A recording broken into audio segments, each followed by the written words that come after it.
I just woke up. I didn't. I've been busy all morning.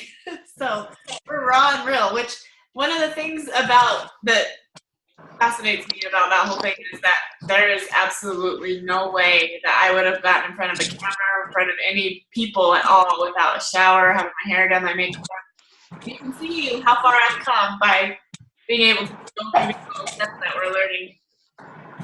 I feel just fine. Anyway, seems like nothing. So, alrighty. My first question, starting with the V in voice. How are we doing with the value stuff? How are we doing with like the I am statements and the core values and being able to get into state before, doing our action? How's everybody feeling about that stuff? Feeling good? Yeah? Is anybody struggling with that at all? Is anybody really hearing loud voices of you can't do this or whatever else gets in the way? Yeah? Do you want to talk about that at all, Heather? Or we can. No, but I will. Okay. I thought I'd be able to let everyone see that it's real for everyone, that you're not alone, and like what can we do to work through that? So I'm gonna do So writing my I ams, I've done 3 of my 5, and my last 2 aren't finished yet, and that's okay. Of your core values, you've done like 5 for 3 of them, and the last 2 you're struggling. Is that what you're saying? I've got all of my core values. Sorry, my internet's really unstable right now. I've got all my core values, but doing my I am statements, I've got for 3 of the categories I have them done, but the other 2 I don't. And those are. Yeah, those are the ones that I'm getting to work through a lot of that chatter in my head that's coming up, and it's like all the, well, I'm not this, and I'm not that, and I'm not, and then it's like, wait, no, stop. Let's back up a little bit, because that's not truth either.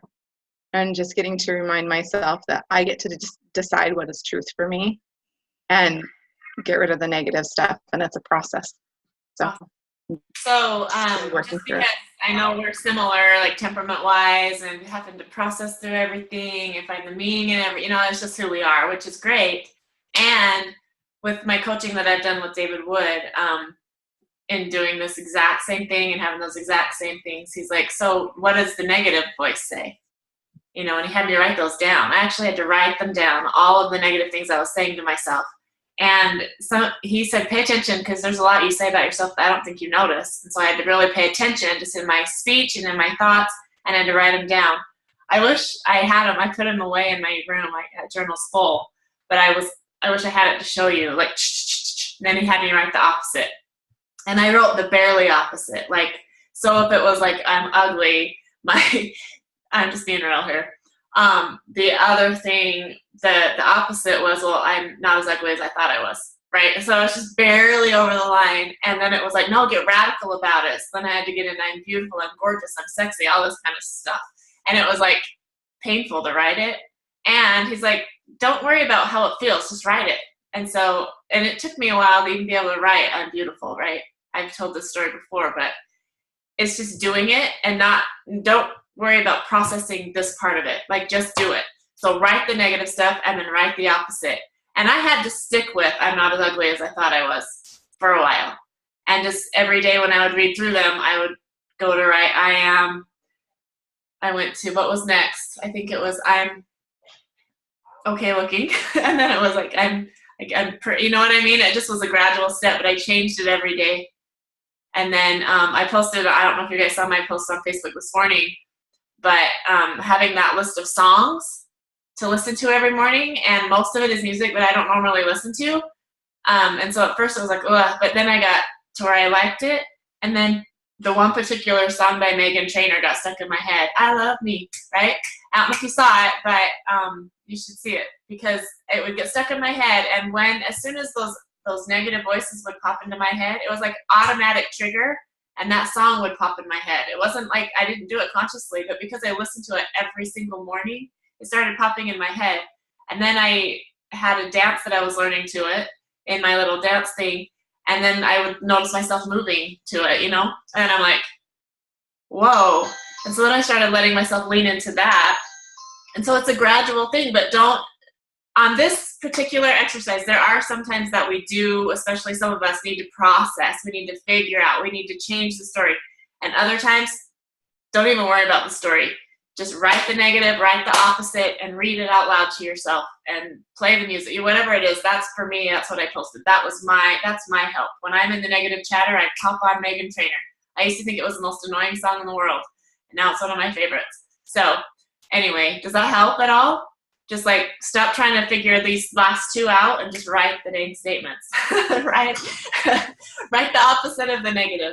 So I hope that helps. And let me know if you need any other coaching, or I'll help you figure out some. With some of them, he'd tell me what to write, because stop, playing small, and then he'd give me the big. Go bigger, So anyway, that's actually Colin James's voice when I say that. Okay. Anyone else having problems or a question or what? Mona, I have a question. Do you have to believe your I am statements right now? Or can you just write really beautiful, great things? Yes. Yay. Thank you. No, you don't, because if you had to believe them, I still wouldn't be doing them. Like, exactly. Do them. Yeah.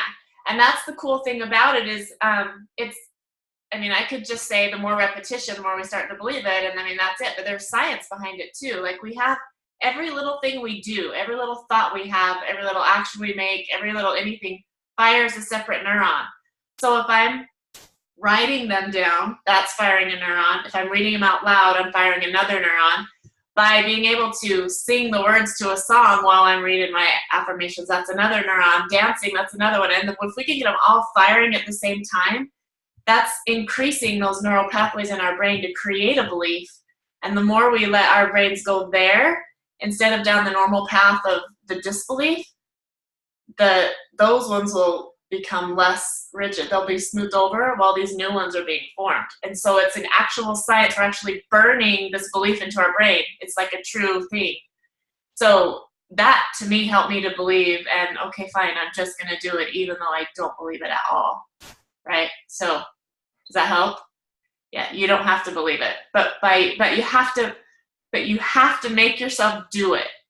And that's the hard part when you don't believe it. Like, I would be and this was something I had to stop. This is what the music helped me to do. Because if I'm reading it, I am, I'm graceful. And then my monkey brain would say, no, you're not. Oh my gosh. That is, and if I would let myself stay there and I would just read the statement and then go to the fight, then I'm burning the other neurons more, right? So it was like, I am graceful. Play the music, right? So I'd have to do things to make myself stay in there, but a lot of it had to do with reading it out loud and making my voice have energy behind it when I said it, recording it, listening to my voice, tell myself that over and over, and then the other voice got more quiet. It didn't automatically stop, but I had to learn different things to lean into, which is why I'm giving all these different tips and tricks and tools. If dancing and playing music doesn't work for you, then find something else. But until then, try the music, try the dancing, try the movement, and see what that does. And then that will lead you to find what works for you to make it more solid and believable. But I'm serious. There will be a day, and for me, I thought it would take years, honestly, to believe some of my I am statements. And it wasn't. It was like maybe 3 weeks from being able to write I am beautiful to actually pulling up pictures on my phone for a completely different reason and seeing some of the selfies that was another thing. Take selfies. That'll be an action. Looking at some of those selfies that were coming up, and all of a sudden I saw beauty in those, and I had never seen that in myself before. And it's not even embarrassing to admit it anymore. The first time I told the story, I think I bawled. But I was actually able to see it and believe it. And I lost it in that moment. I'm like, oh my goodness, what is happening? These pictures that 2 weeks ago I thought were hideous, all of a sudden I'm seeing beauty in them. And it was just because I was making myself say it every day for 3 weeks, every day, more than once a day, several times a day. I was playing it. I lost 46 years of time, right? So I was like in urgency. So I told myself, If it takes 10,000 hours to become master at something, maybe if I repeat my I am statements 10,000 times, I'll become a master at that. So I was doing them 500 times a day. And that was, I mean, I was being intense about it, but it made a difference. So anyway, does that help answer your question? Plus elaborate. I always tend to elaborate. So anyway, good. Thank you. That was an amazing question. Anyone else before we move on? Okay, that's what this call is going to be more. There's not a PowerPoint so much today. I just want to really talk through these things that we're doing and that we're not doing and why we're not doing them if we're not. So that's the I am statements. What about the video? I saw Heather posted a 30-second story video. I saw Mona had cleared some space. That's all I saw. There may have been more posted that I missed. I was scrolling through to see if there was more. Oh, I've got Jeanette that did her I am statements. Awesome. Okay. Is there, Sherry has cleared space. Excellent. Oh, I think I did see Sherry's too. Yes, thank you for reminding me, Heather. Is there anybody else that has done these things that I haven't seen? Number one. Number two, is there somebody who is struggling and getting it done? Whether it's your 30-second story, April cleared her space, awesome. The 30-second story, the clearing your space, the I am statements, we talked about that and maybe where that stalling is. But is there anybody else who maybe went to do your 30-second story and then stopped yourself? Or maybe you have your story written but you wouldn't video it and post it? Or what's happening there? Anyone willing to share? It isn't like a class where if you don't turn it in on time, then you get a 0. I'm not grading anybody. I am not going to rescind the assignment, however, because there is accountability in this group. So if you haven't done it, I'm going to expect that I see videos in the next week or 2 or 3 maybe. You know, it doesn't matter to me how long it takes you to do it. It might matter to you on how fast you want to get, you know, your business going, how fast you want to start being able to like step into your business and own it, but that's yours. And so I'm not going to force the time, the when, but I am going to continue to encourage, and I do expect to see videos from every single person that's in this group by the time we're done, if there's such a word as done. Mona, awesome. My biggest challenge with my 30-second story is I really can't figure out my story in 30 seconds. And the reason why I say that is because I didn't have, like, on day 4, this like epiphany, like, oh my God, I feel so amazing. Like, I was such a wreck that I didn't even realize that I wasn't a wreck until I wasn't a wreck anymore. And that took like 2 years of me putting isogenics in my body every single day and working on my brain every single day. So I am having a hard time nugging down 2 years into 30 seconds. Okay. So we're going to do that right now. Is that okay? Sure. So before isogenics, how did you feel? You were a wreck. So I'm going to write that first. Before isogenics, I was a wreck. Explain what a wreck means in three bullet points. I was stressed. I was angry. Angry? And I was just not a good person to be around. I was, what's the one word that describes like not a likable person? Okay. Like, I was so busy and stressed out that I wasn't giving the people that are the most important in my lives 2 seconds of my time because I was letting this other stuff take over my life. Okay. So I don't know how to say that. I was angry. I was stressed. I was not present. I was a mental and physical wreck. Okay, here we go. I'm going to do this because we're looking for words that pack the emotion. Yes. You don't need a lot of words to share. So before isogenics, I was a mental and physical wreck. I was stressed out all the time. I felt angry. And I honestly was just not a good person to be around. Boom. There we go. I need to write that down. Write it down, and you can work with the words so that it's yours. But, I mean, get it to where you feel it. Because when you feel it, everyone else is going to feel it. And you don't need a lot of words. That's the point of the 30-second story. So before isogenics, I was a mental and physical wreck. These are your words. I'm just regurgitating. I was completely stressed. I was angry all the time. And I just wasn't a good person to be around. however you want to word that. And then I was introduced to Isagenix by who? My brother Tomas. By my brother Tomas. And I've been using the products for 4 years. 4 years. So now give me the opposite. So before you were a wreck, and now I am full of energy. Full of energy. Would you say you're a new person, or that you're not? What's the opposite of wreck? Like, I'm a completely new person. I was the person I'm meant to be. I'm the person I'm meant to be. Okay. I'm meant to be a good, likable, not stressed out, angry wreck. Okay, and now I feel like I'm the person I'm meant to be. I'm full of energy. Give me 2 more to describe what it means to be the person that you're meant to be. Likeable, I think you said. Mm-hmm. What else did you say? Full of energy, I'm likable, and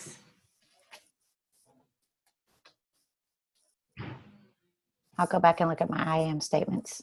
I find myself a word. Okay. I'll just paraphrase. I'm likable. I am generous with my time. Generous with my time.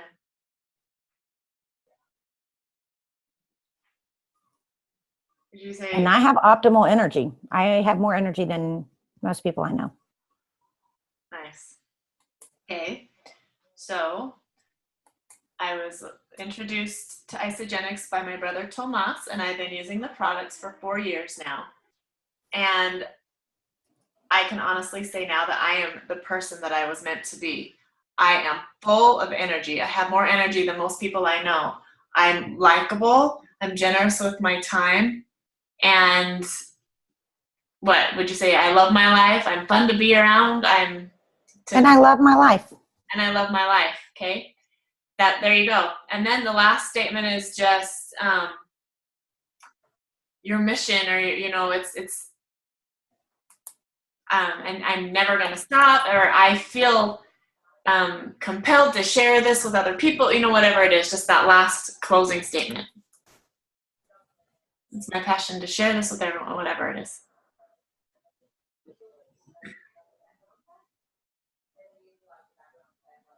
Can I add something in? Yeah. That I know about Mona? Yes. That maybe would help with your ending stuff. You have this amazing ability to love people and let the people around you feel important and loved and connected, and that's a gift. And I know that about you. Yeah. That means a lot. Thank you.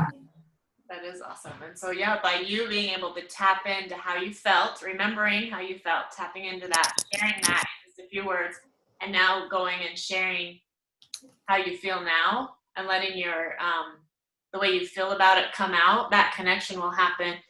You can say, and now I get to love on people like I know I'm meant to do, and whatever, that closing statement that's just you, speaks your heart right now about why you are sharing Isagenix.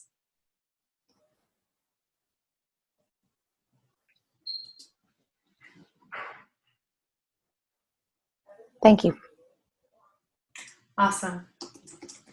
Okay, so you can take that and work on it, and then so that was your energy. I don't know if you have a money story. I don't know if you have a physical ailment story, like maybe you had digestive issues or whatever. But right now, just solidify this one, and then do the video and post it. Okay, awesome.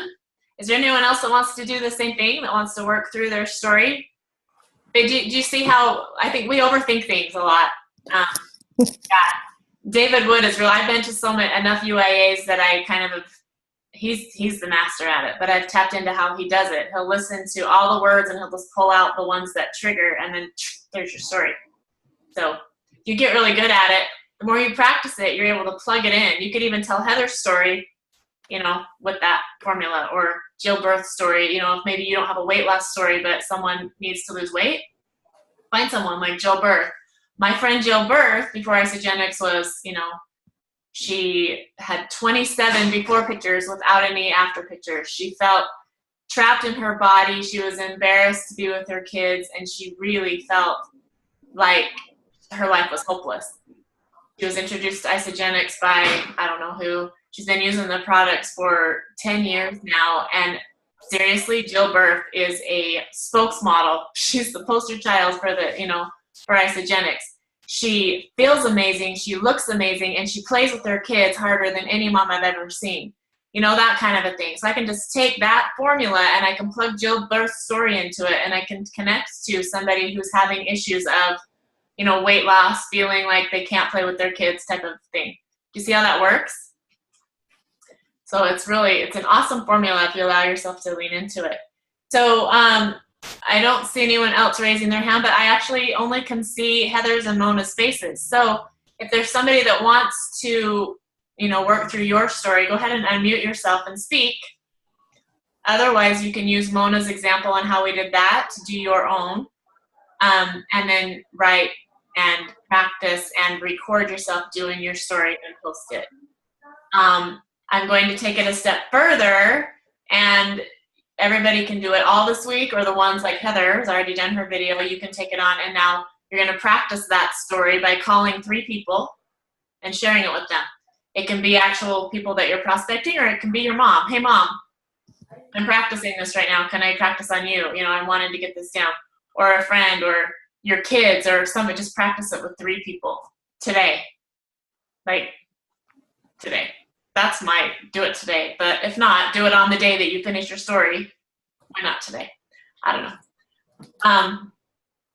Okay, awesome. Next is the worksheet. I know there's kind of a lot of homework. And again, there's no time limit. It's up to you and how urgent it is for you, and also what your life and your schedule are like. However, the quicker we do the work, the quicker we're able to live the results of doing the work. So it becomes an urgency the more we do it. But that being said, that openness, wants, and fears worksheet, how is that coming? Who has at least started that worksheet? I had somebody tell me that, who was it? Somebody messaged me. Was it you, Mona? Was it someone else? And just said that it really has made, no, I don't think it was Mona. They've been able to see some things they weren't able to see before. It doesn't matter who it was. And that it's been beneficial for them. But I'm wondering if anybody else has had a chance to start that worksheet, to pay attention to your don't wants, to write your wants, and then to pick one of write 101 wants, and then pick your favorite, and then describe that in detail. Has anybody gotten that far? Okay, kind of. We're on it.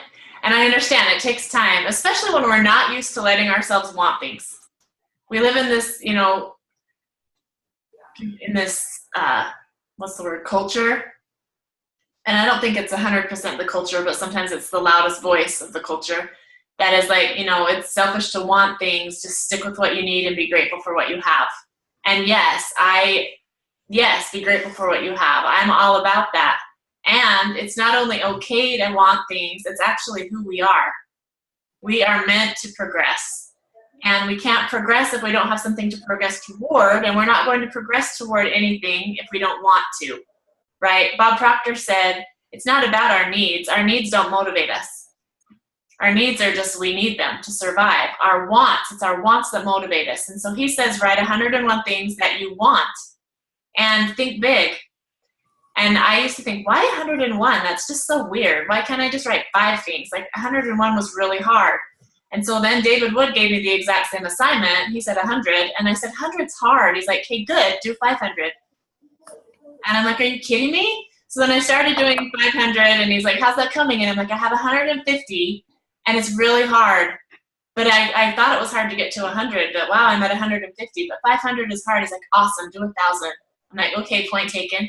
I'm not going to complain anymore. The further we push ourselves, like if I'm going to say 100 is hard, then do 500. Show yourself what you can do, right? So that just gets your juices going. It helps you to believe that you can want. It helps you to just really push that imagination that we all have, but not everybody practices it.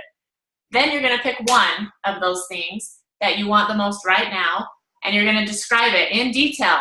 like as if you've already received it. And what does it feel like? And it's fun once you let yourself get going with that.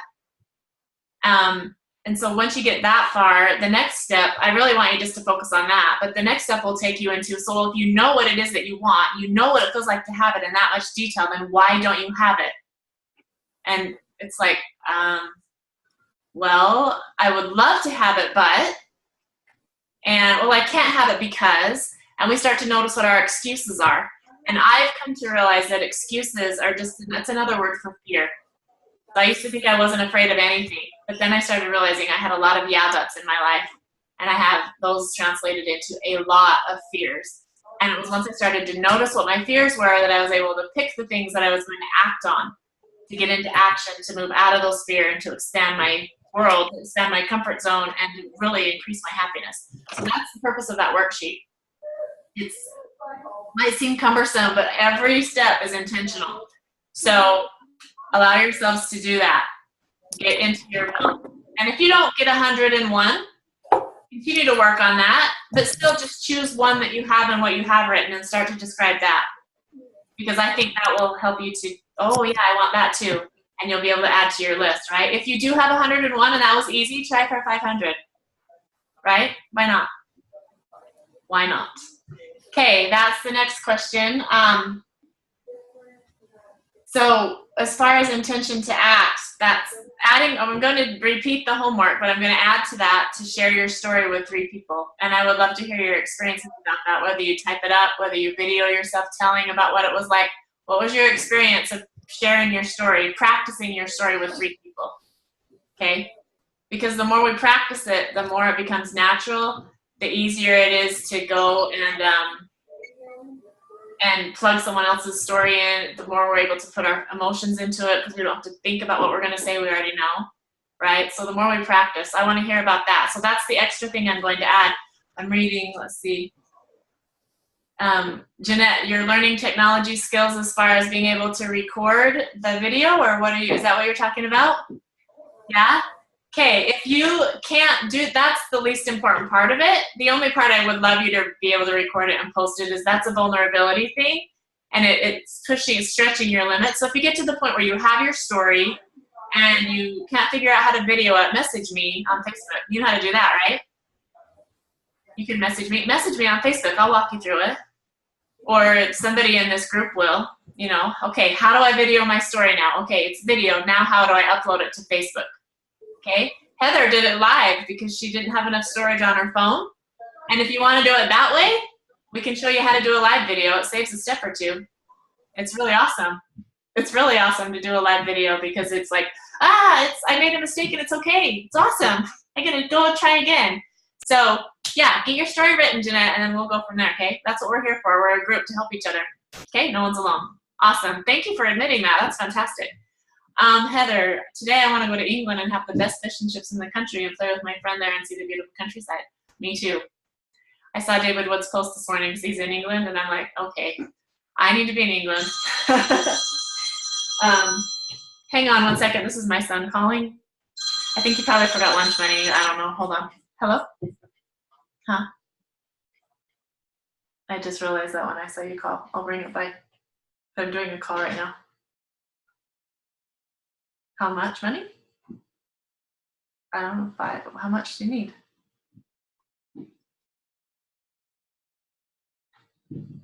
I don't know. I have a 5 and I think I have 10.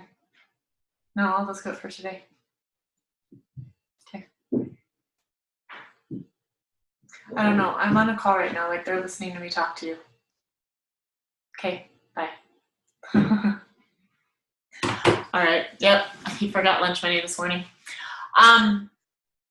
All right. Does anybody have any questions, comments, whatever about that? I don't want to be moving too fast, but I also don't think we need to belabor. You know, I already have the talent of belaboring, so I don't need to belabor it more than I already do. All right. The next thing is pulling up the 90-day action plan. Let me show you here. This is just, it's kind of a belaboring thing, but it's also, it's in the action plan. I want you to see it. So in your connections, because as far as your, you're gonna learn your story, you're gonna write your story, you're gonna practice your story, you're gonna share your story, but that doesn't mean anything really unless we're also making connections to share our story with. So how are we coming in connections? Have you guys been able to connect with people? Have you set your goals on how many people you want to connect with each day? And are you reaching those goals? Yes, no? Raise of hands. Yeah? Okay, awesome. Awesome. And there will be times that, maybe your goal last week was 5 a day, and maybe this week I think I can only do 3 a day. Or yesterday I did 3, today I'm going to do 5, and tomorrow, you know what, I think I can only fit in 1. So I think it's a good idea to set your intention of how many you're going to do a day as a baseline, and to check in with yourself every single day. Because if you only feel like you can do 1, but you tell yourself you have to do 5, chances are you won't do any. And then tomorrow, you'll beat yourself up for that and you won't do any again, and you'll get yourself into this cycle of, I can't do this. So we're here to tell ourselves that we can. We're here to have success stories. We're here to teach ourselves that we can do anything we want to if we want to badly enough, right? So giving ourselves permission to only be able to do 1 contact today is way more effective than I can't do 5, so I'm not going to do any, right? And sometimes after we do that 1, somehow we find energy that we didn't know we had, and you know what, I'm going to do 1 more. Or maybe that 1 turns into 3 because they're with their friends and you do all 3 at the same time, or whatever. So let yourself do 1 at least every day. And set your goal. Don't hold yourself at 1 if you feel like you can do more. And maybe even if you don't feel like you can do more, start with 1 and add 2 as a goal, and give yourself permission to do at least 1 every day. Does that make sense? Okay. So there were just some more. I talked about the form thing, who are my family, who are my friends. They have some more suggestions here on page 15 of the action plan, just to give you more people to think about. Who do you know who's an international traveler? Because that would be someone, wow, my business is in 13 different countries right now, or whatever. So that's just more triggers for you. But I wanted to go to page 14 and just ask these questions. Did you create interest with at least 3 people today? Yes or no? These are just good questions to ask yourself at the end of every day. I remember I wasn't in this business. I was in Heritage Makers at the time, and I had set a goal to talk to 3 people every day. And I remember it was 10 o'clock one night, and I was just going through my to-do list, and I'm like, oh, I didn't talk to anyone today at all. And then I was like, oh, well. And then I'm like, no, not oh, well. I set a goal. I'm going to talk to 3 people. So I headed to Walmart because it's a 24-hour store, and I made sure I talked to 3 people before I went home. And I was like, at that point, I don't even care if I talk to them about Heritage Makers. I just told myself I was going to connect with 3 new people every day. And so I went, and I had so much fun. I ended up having some really great conversations with people that, had I not reminded myself that I made a promise to myself, I wouldn't have done that. So, just this kind of a checklist at the end of your day is a really great tool. And again, if the answer is no, I didn't connect to 3 people, but I did connect to 1, and then, my daughter broke her arm at school or whatever, and, so evaluate, and at the same time, give yourself permission to reach your goals. So go through the checklist. Did you send at least one of those people a sharing tool? Yes or no? Did you follow up? Yes or no?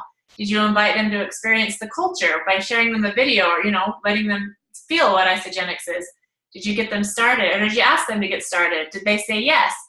And then did you process their order if they did? And did you ask them for a referral, which is Kathy Coover's #1, secret? And if the answer is no to any of those questions, do you like the arrows that point back and say, go do that? So that's what I did at 10 o'clock at night when I went to Walmart. I go do that, right? So, and then, when you have a team, then you help your team members do the same. Send them this checklist. Just have conversations with your team and get them motivated and remind them that they have the ability to be successful every single day. That kind of a thing, right? And it doesn't take a long time. We actually are only spending 20%, right, in developing our team and developing our skills and watching podcasts and things like that that are going to help us train ourselves. But 80% is in action, is in actually making those income producing activities. That's how we get the finance story. That's how we can say, yes, I earn, $200 extra dollars every month, 10,000, 5,000, 300, whatever it is that you're earning, you can tell people that you do because you do income producing activities. Does that make sense? If you spend all of your time just talking to your team and asking them to do something that you're not willing to do, that's not going to go very far. So I just wanted to point that out. And then the other thing I wanted to show you, and I'm working a deal, not really a deal. I met someone yesterday who is amazing at teaching people how to follow up, and she's also amazing at teaching people how to block their time. You know how we talked about for clearing space in your calendar and blocking your time? She's amazing at it, and I'm going to try and pull up on my screen here really quick her calendar and what it looks like. Let's see. It might take a second, so while I do this, I'm also going to talk. So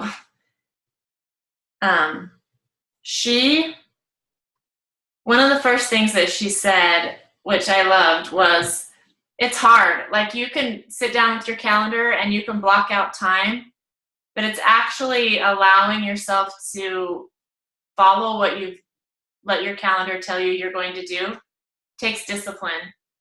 So I can say that I'm going to stop working at 3 o'clock when my kids go home from school. That's what she says. Her work hours are from 8:30 to 3:30. And at 3:30, she's all, it was hard for me to not take phone calls and to not check my emails after 3:30. But I promised myself that I was going to stop working at 3:30 so that I could be with my kids, because the reason I'm working from home, the reason I want to be financially free is so that I can have time freedom to spend with my kids. And so if I am using their time to work my business, I don't have time freedom, and I'm not letting myself have the rewards of why I'm doing this. And so she had to remind herself every day, no, I promised I'm done at 3:30, and it was hard, but now it's easy. Now she's very disciplined with, nope, I'm done at 3:30. I don't check my emails. So she'll even tell people, I only check my emails between 8:30 and 9:30 every morning. So if I don't get your email till later, I probably won't respond until tomorrow. But then she says, during that 8:30 to 9:30, I check my emails. Yes, I told myself that's what I'm going to do, so I'm going to do it. So it makes me so that people trust me. They know that I'm going to do what I say I'm going to do. I also learned to trust myself that from 8:30 to 9:30, I'm doing my emails, right? And so it creates this synergy and this, the whole core values thing. It's the same thing. If I say I'm going to do something and I do it, it feels good. If I say I'm going to do something and I don't do it, there's a lot of cognitive dissonance and we end up fighting ourselves. It's anxiety provoking. It's not fun, and we quit, right? So here's what her calendar looks like.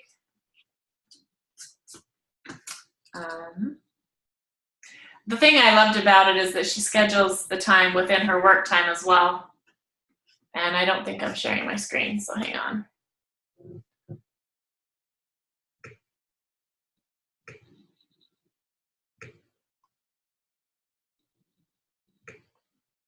Okay. Can you guys see that calendar? Yeah? Okay. So she has her work time, she has it blacked out till 3:30. And on like Saturday, Sunday, it's family day. It's blocked out. She doesn't work on those days. So she has it, and she says every once in a while, like when I have a speaking assignment, but she blocks her work time in black. Can you see that? That's her work time. And then she tells herself during her work time what she's going to do. So at 7 a.m., that's her personal time. That's her AM shine, she calls it. This is my time. And then 8 a.m., I get on Facebook. Tuesday, I do LinkedIn. Wednesday, I do Facebook. Thursday, LinkedIn. Friday, Facebook. Okay? Then she starts her business hours. So she does, this is a call, so that's what she's doing during that time. She says here on Tuesday during this 9 to 10:30, or 8:30 to 10:30, she said, I actually put in a 1, 2, 3, 4, and I write who I'm going to follow up with so that I know what I'm going to be doing during that time, instead of saying, I'm going to do follow-ups during that time, and then during that time trying to go in circles to find my information. Who am I going to follow up with today? where did I put that contact information? So you spend all your time looking for your follow-up and then you're done. Like, oh, shoot, the time's over.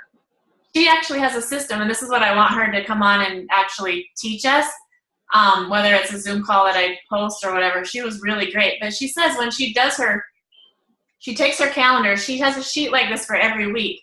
She has a paper clip, and as she's talking to people, and she promises them that she's going to follow up. So she's doing her contacts, and then it's like, okay, is Tuesday or Thursday better for you? Okay, Thursday, great. I'm going to do my follow-up calls between 1 and 4. So is, 1 o'clock or 4 o'clock better for you? And then they set up that time. She takes the card, the contact card, she paper clips it to the back of this calendar. And then she says, okay, good. Thursday, it's 1 o'clock. So she pulls off the cards from the paperclip and she finds Amber's card, and then she gives Amber a call. And she writes on the card, Amber told me it's best to call her cell phone. Nina likes me to call her office phone. BJ would rather have me text first to make, all of that. So she writes all of that on there so that they know. And then, let's see, Amber wanted to talk about this. This is what Amber's, pain point was. So she knows what she's doing because she's made notes on the business cards that she gets, or whether it's a 3x5 card that she takes notes about the people as she talks to them. Does that make sense? Does that seem so much more streamlined than trying to figure out a system and then find you should see my desk down here. I have all these business cards just like all over the place from the last few events I've been at. It doesn't look at all like what she was explaining. I'm like, that is so much easier than this pile of cards I have right here. So anyway, this was fantastic. And I really hope that she'll come on. And if not, I have her, like she said, I have a blank one of these that she said I could share. So I'm going to scan it and post it so you can use it. But you can also find her at BrittanyNelson.com. And yeah, she was adorable, really fun to talk to. She uses the arrows at the bottom. This is her color code. So it's business if it's purple. It's eWomen Network if it's blue. Green, it's her follow-up. So she's color-coded. That's what she uses the arrows for, but you can use them for whatever you want. Anyway, is that helpful? Yeah? Okay. I'm going to have her come to a call. She said, well, anyway, I'm going to make it happen. So next thing. I think that's pretty much all I had. Unless we have any questions or any, I was going to talk through fears if you guys had gotten to that far on your worksheet, but you haven't, so we'll do that next time. I want to talk through some of your fears and see if we can have fun with that. But is there anyone else that, I like to do the whole laser coaching thing. I'm deciding that I love it. Is there anybody that has any questions or comments or whatever before we leave for today? Yes, no? Okay. So, Mona. If anyone is having any conflicting thoughts about balancing and realizing that there is no balance, that it's all about counterbalancing, like time, work, personal development, working out, whatever it is, your things that you need to do in a day. Angelique Norrie did an interview. Actually, Lori Harder interviewed Angelique Norrie on Lori Harder's podcast. And I have never heard anyone explain how you, in your brain, figure out time for your family, figure out time for your work, and rationalize that work time is going to let you turn around and enjoy the time with your family, unlike you would had you not done the work. And because we all think we're going to balance things out. And Angelique Norrie says we don't balance anything. There's no such thing as true balance. Everything is counterbalance. And Carrie would understand this in that she talks about a ballerina. And she says, as the ballerina is on point, it's not just her quads doing the work. It's the balance between the quad and the hamstring that's holding the ballerina up. And so as Angelique is talking about this, it was the first time that I really listened to it and it digested in my brain that we aren't expert multitaskers. We aren't going to live a life of complete balance. What we live is a life of perfect counterbalance. So if anyone is interested in that, it really is an amazing podcast. It's kind of long. It's over an hour, but it is so good. So if anyone wants that, I could post the link to the interview because I listened to it 3 times. It was that good. I would love you to. I was actually going to ask you which one it was so I could post it, but if okay. you know right where it is, then go ahead and post it. That would be fantastic because I'll go look it up. All of the, and Angelique, seriously, I got to talk to her for 2 straight hours on a bus ride, and she's brilliant as far as that kind of stuff goes. Yeah. And I'm like, well, can I just go back to when my kids were 2 and 4 or whatever and start over? Like, I know that's not possible, but dang, like she's got to at least figure it out. I don't know if anybody has it completely figured out, but she's got a great foundation for how she does her business. So fantastic. That would be awesome. Thank you, Mona. Awesome. All right. Anything else before we go? Okay, cool. So the homework is to get to the homework again. You know, keep working on that. Get those I am statements. If you're struggling, just make yourself write them anyway. Write the opposite of the negative. That's easier to do. Negative's easy to write down. Write the opposite and allow yourself to do that. Do your story. Write your story. Watch the example that we did with Mona's story so you can see how it works. If you need help, let me know. Then record your video, and Jeanette, if you need help with that, we're happy to help you, and post it and practice it. And then finish your openness, wants, and fears worksheet. That's the homework for this week. Okay? Awesome. Thanks, you guys. Thank you for understanding the time adjustment as well and being here. It makes it a lot more fun to talk to real people. So, all right. See you later. Bye. Thank you. Bye. Bye.